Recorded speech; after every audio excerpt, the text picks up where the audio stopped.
YouTube, search YouTube, Body Slam, capital N and Jam, or to follow him by Twitter, it is at Body Slam, capital N, Jam. Welcome to another episode of Slamdown Podcast. Before we start the show, I just want to say a big thanks to everybody that supports this show and everybody that likes the Facebook page. We've just hit 100 likes. So I want to just say a big thank you to everybody who's liked and shared and everybody that comments on the videos. You know, we wouldn't be anywhere without you.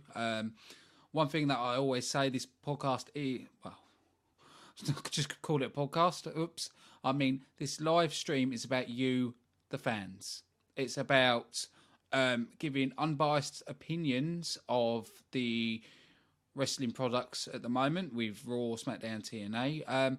We are looking at expanding and bringing new hosts in.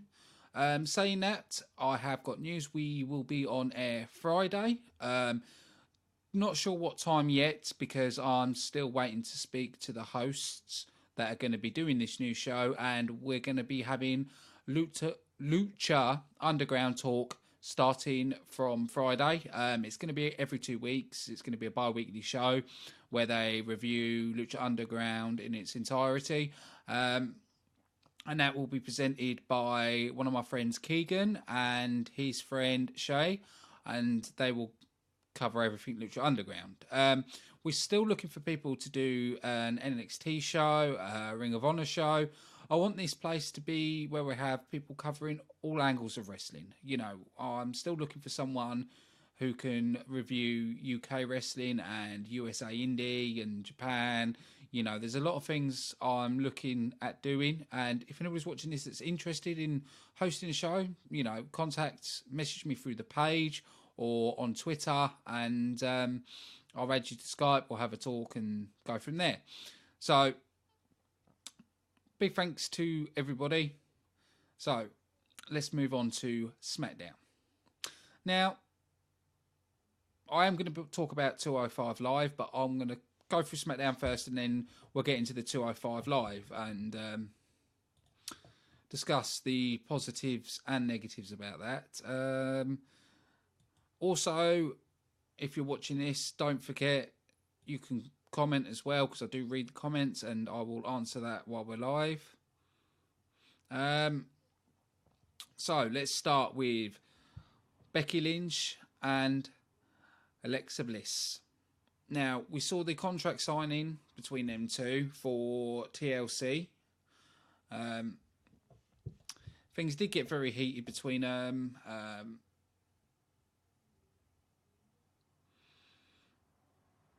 You know, they were insulting each other, and, you know, it led soon to fisticuffs. And Becky Lynch put Alexa Bliss on the top rope. She reversed that, pushed her down, and then Becky fell back and landed through the table.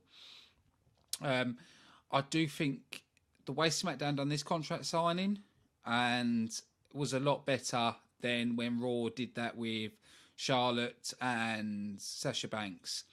I thought this one was more believable. The promos were better. And it makes me look forward to the match at TLC.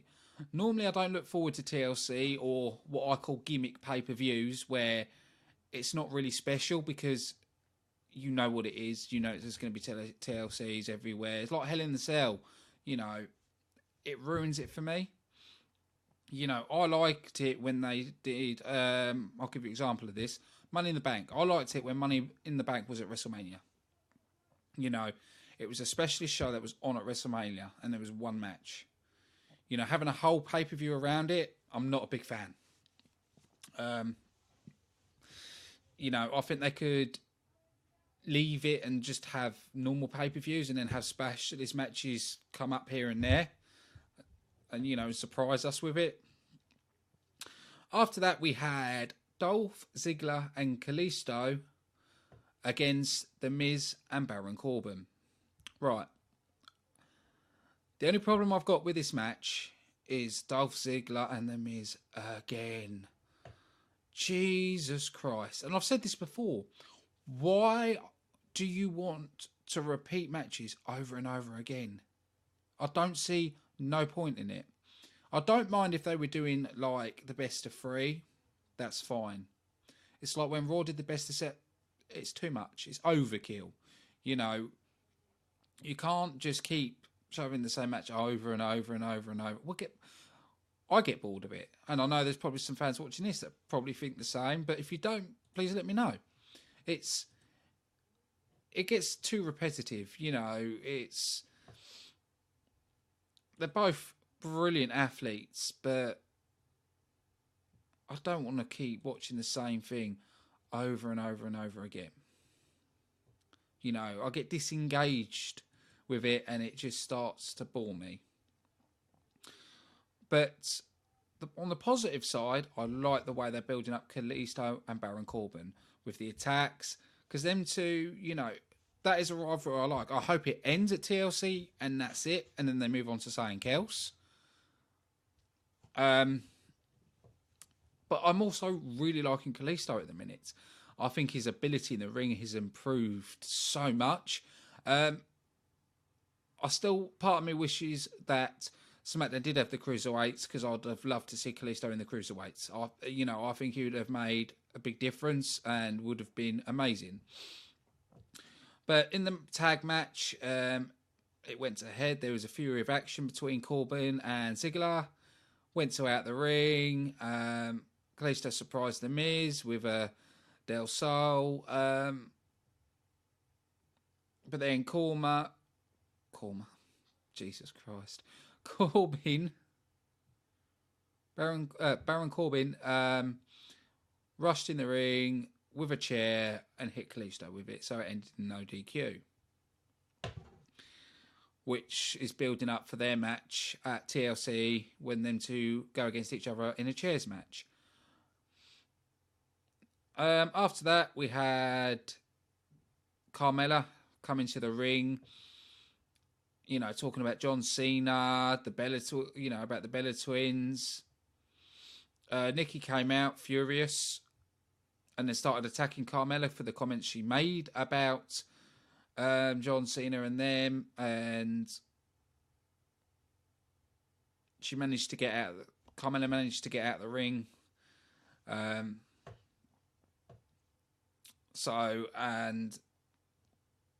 we found out they're going to face off against each other at TLC in a no DQ match. Now, I like Carmella, but I'm not sure on Nikki Bella. I know she's a better wrestler than what she was, but could them two bring it in a no DQ match like they did on Raw? I don't know. I don't think so. But still going to be a good match at TLC. Another thing I was quite happy about, because Dean Ambrose seems to be in his element, and I know someone that shared the page today is a big Dean Ambrose fan. He hosted the Ambrose Asylum with James bloody Ellsworth. It was fun to begin with the whole Ellsworth thing, and now it's boring me.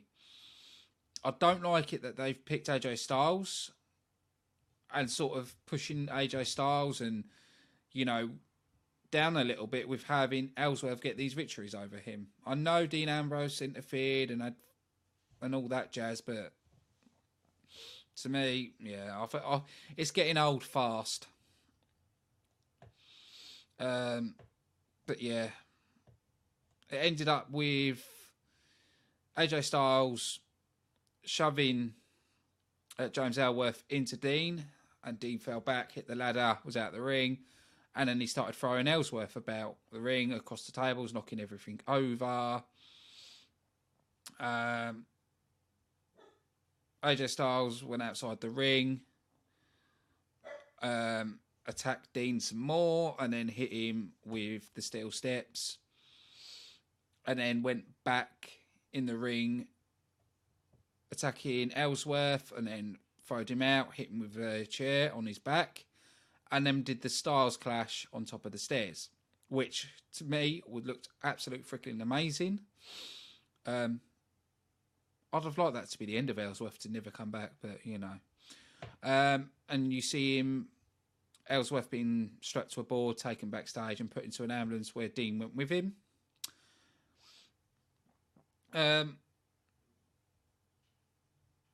We also saw a video package for the backstage where American Alpha saying they're ready for the riots, and at the end they said what the riots normally say. They said riots run, and then it also led into, after that we went into the riots video package where they said to Luke Harper, "You're going after Kane."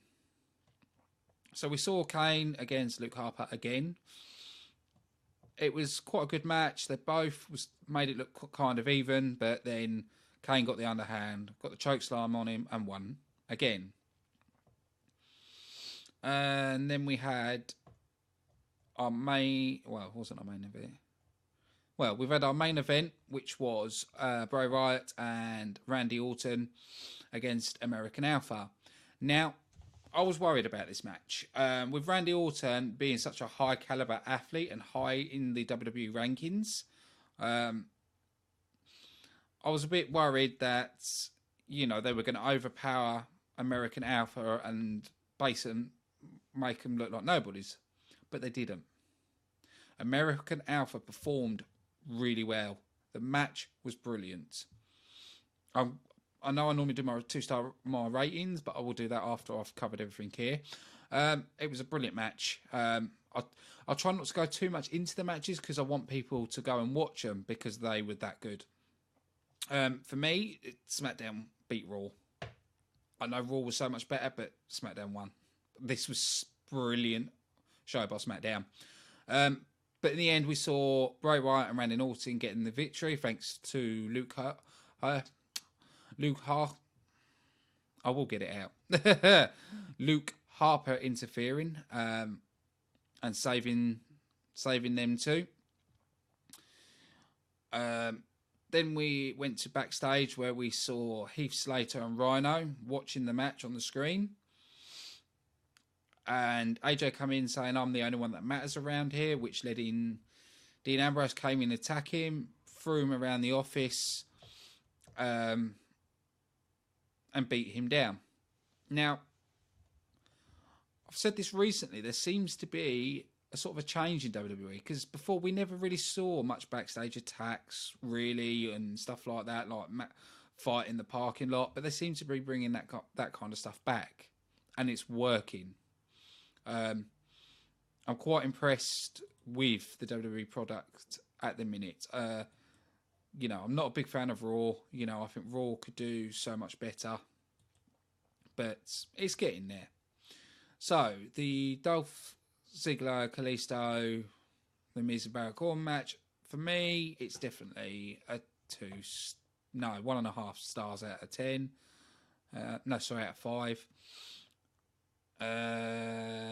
Kane, Luke Harper, 3 out of 5. The tag team match, I am going to give 4 out of 5 stars. I thought it was brilliant. But that's everything SmackDown. I will cover a little bit of the 205 Live. Problem for me with the 205 Live is it feels like the Cruiserweight should be on SmackDown. Especially if you noticed what they basically done. As soon as SmackDown ended, they changed the graphics, changed the ring a little bit, and then here's the 205. It felt like there was no effort behind it. The matches were brilliant. I can't slate the matches. I can't slate their quality. But I want to know more about the characters. I want to know what makes them tick. I want to know who they hate. I want to see them attack somebody. I want to see more than what they're doing at the minute. I do think the Cruiserweights would have been better going to SmackDown and then I would rather have Shane saying, "Do you know what? We're only a 2-hour show, but after SmackDown, we're going to have and done that." That's what I would have preferred to see, because then you're not taking anything away from SmackDown. Because you could have had SmackDown Presents 205 Live. Could have worked better. Then they're matching with the same sort of length of Raw. I think that would have worked better than what they currently did. But we did see a new Cruiserweight crown where we saw Swan getting the victory over Brian Kendrick. And I think that's about it for this show. I don't think there's much more I need to cover. But we have got Lucha on Friday. I will not be on the show. I'll be working in the background doing all the tech stuff, but I won't actually be on there myself. But next time I will be on will be Monday with TNA Talk, and I will be talking about what Baron Corbin... I've got Baron Corbin on the brain. What... His name has just slipped my mind. I've just listened to his whole podcast he was on. Name will come to me in a minute. But I'll be covering about where he talks about the lawsuit against TNA and... about his views of Dixie Carter. I will be covering that. I'm trying to remember his name. Billy Corgan. I'll be covering everything he said about what it was like backstage and everything else. From a lot of stuff he was saying, it sounds like what was on the internet was true. So, but I'll cover that on TNA Talk. This weekend, hopefully, our new intro should be completed, and we're going to have a video package to go with that. Because starting from next week, when it's all done, we're going to be leading with our sponsors ads straight into the intro, and then we'll come live. Well, we'll be live, but you know what I mean. So I want to say big thanks to everybody supporting Slamdown. Don't forget to like this video. Don't forget to share it. And we'll be back on Friday with Lucha Talk, and then we're back with Monday with me, with TNA Talk, and also TLC Talk. So, I'll see you all again on Monday.